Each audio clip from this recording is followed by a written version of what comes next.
بسم اللہ الرحمن الرحیم۔ السلام علیکم پیارے دوستو، ہم آج آپ لوگوں کو بتائیں گے شداد کی پیدائش سے جوانی تک کے واقعے کے بارے میں کہ کیسے اس ظالم شداد کی پیدائش ہوئی اور کیسے اس نے ظلم اور کفر کی شروعات کی۔ اور اس وقت شداد کی حکومت پوری دنیا پر تھی۔ وہ اپنی بادشاہی کے تکبر میں اللہ تبارک و تعالیٰ کو بھی بھول بیٹھا اور اپنے آپ کو خدا مان لیا، اور پھر اس ظالم نے دنیا میں ہی ایک جنت بنانے کا ارادہ کیا، اور شداد نے اس دنیا کے اندر ہی ایک جنت بنوا لی تھی۔ دوستو، ہمیں سب سے پہلے تو یہ جاننا ہوگا کہ شداد کون تھا، اور جب اس نے جنت بنائی تو اس کی جنت کیسی تھی۔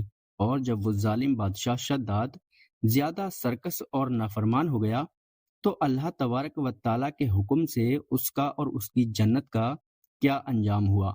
اور ساتھ ہی یہ بھی جانیں گے کہ جب شداد کی جنت بن کر تیار ہو گئی تو شداد جنت کے اندر جانے سے پہلے ہی اس کو جنت کے دروازے پر اس کی موت کیوں آ گئی، شداد اور اس کے بارے میں قرآن نے کیا ارشاد فرمایا، اور وہ کون سے صحابی رسول تھے جو اللہ تبارک و تعالیٰ کے وحی سے کئی صدیاں گزر جانے کے بعد شداد کی جنت میں داخل ہوئے تھے۔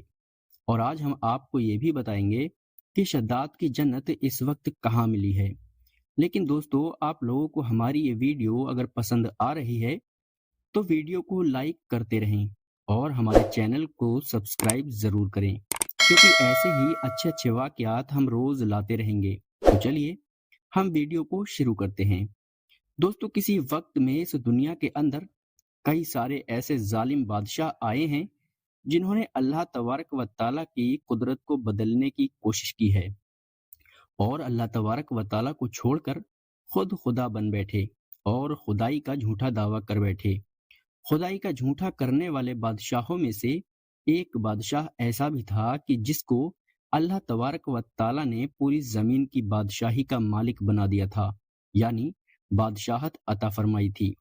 اس کے باوجود اس بادشاہ نے نہ صرف خدائی کا جھوٹا دعویٰ کیا، بلکہ یہ اس قدر سرکش اور نافرمان ہو گیا۔ ان کئی بادشاہوں میں سے ایک نام شداد کا بھی آتا ہے۔ تو چلیے ہم شداد کا واقعہ شروع کرتے ہیں۔ پیارے دوستو، ایک مرتبہ سمندر میں ایک چھوٹا سا جہاز اپنی منزل کی طرف جا رہا تھا۔ اس جہاز میں بہت سے مسافر موجود تھے جو اپنی اپنی منزل آنے کا انتظار کر رہے تھے، اور اس جہاز میں ایک عورت بھی تھی جسے اس وقت بچہ پیدا ہونے والا تھا۔ پیارے دوستو، دیکھتے ہی دیکھتے سمندر میں ہوائیں تیز ہونے لگیں اور طوفان آ گیا۔ اس جہاز میں جتنے بھی مسافر تھے سب کے سب پریشان ہو گئے، اور اب سوچنے لگے کہ اب ہم سب مسافروں کا کیا ہوگا۔ طوفان بڑھتا ہی جا رہا تھا، اور سب مسافر اپنی زندگی کی اللہ تبارک و تعالیٰ سے دعائیں مانگنے لگے۔ لیکن اللہ تبارک و تعالیٰ کو تو کچھ اور ہی منظور تھا۔ دیکھتے ہی دیکھتے طوفان تیز ہونے لگا اور جہاز دو ٹکڑوں میں تقسیم ہو گیا، یعنی جہاز کے دو ٹکڑے ہو گئے، اور اس جہاز میں جتنے بھی لوگ تھے سب ڈوبنے لگے۔ لیکن جو لوگ تیرنا جانتے تھے وہ تیر کر کنارے پر جانے کی کوشش کرنے لگے، اور جس عورت کا بچہ پیدا ہونے والا تھا وہ عورت خوف کے مارے بے ہوش ہو گئی اور جہاز کے ٹوٹے ہوئے تختے پر پڑی رہی، اور یہ لکڑی کا تختہ لہروں کے سہارے بہتا ہی جا رہا تھا۔ سمندر کے اندر ہی اسی حالت میں اس عورت کا بچہ پیدا ہو گیا، اور فوراً ہی اللہ تبارک و تعالیٰ کی طرف سے ملک الموت کو حکم ہوا کہ اے ملک الموت، اسی حالت میں اس عورت کی جان نکال لی جائے، یعنی کہ اس عورت کی روح قبض کر لی جائے۔ پھر اس عورت کی روح نکال لی گئی، اور وہ عورت کی لاش ایسی ہی حالت میں تختے پر پڑی رہی۔ تختہ تیرتا تیرتا ایک کنارے کی طرف جا پہنچا۔ جب ایک آدمی گھومتا ہوا اس کنارے پر پہنچ گیا اور اس آدمی نے اس عورت اور بچے کو دیکھا تو اس نے بچے کو اٹھا لیا اور اس کی ماں کو مٹی کھود کر وہیں دفن کر دیا، اور بچے کو اپنے ساتھ لے گیا۔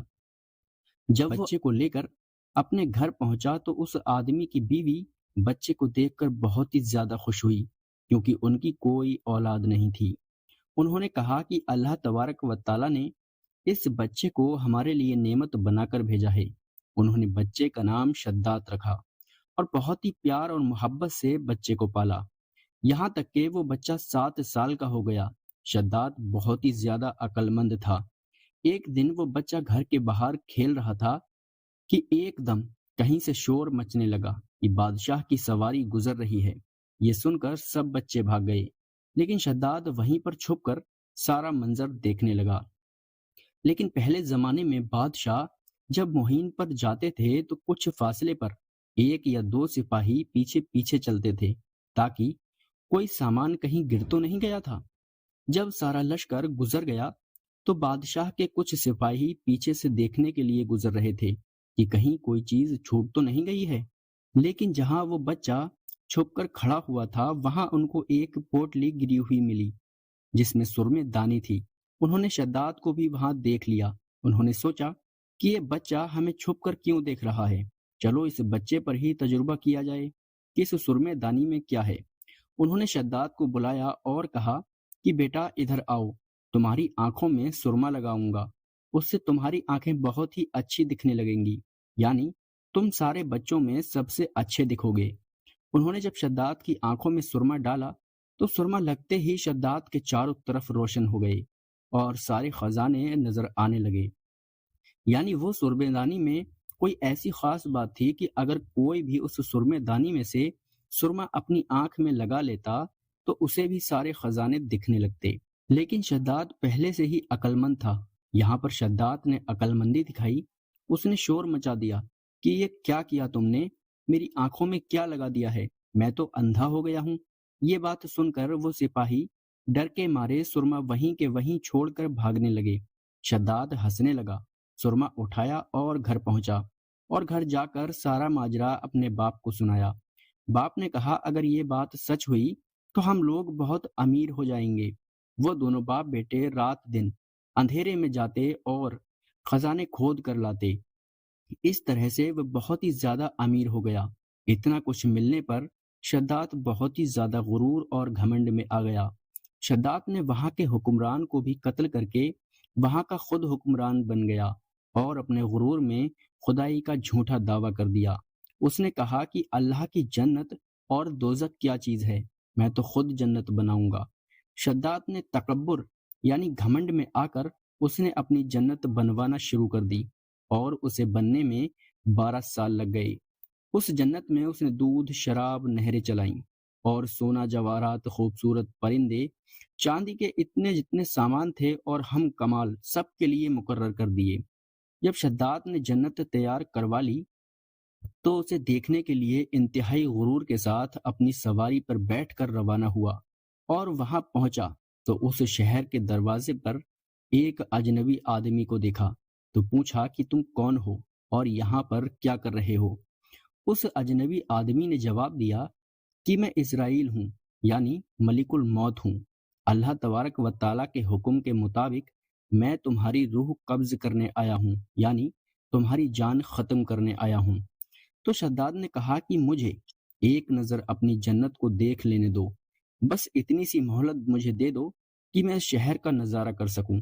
شداد نے جیسے ہی قدم سواری کے نیچے رکھا تو اس کی روح قبض کر لی گئی اور اس شہر کا نام و نشان مٹا دیا گیا۔ یہ دنیا والوں کے لیے عبرت کا نشان بن گیا۔ دوستو، ہمیں اللہ تبارک و تعالیٰ کی بارگاہ میں ہمیشہ توبہ کرتے رہنا چاہیے، اور جو بھی انسان اپنے دولت اور شہرت پر گھمنڈ کرتا ہے اللہ تبارک و تعالیٰ اس کا انجام بہت ہی برا کرتا ہے، یعنی اس کو نیست نابود کر دیتا ہے۔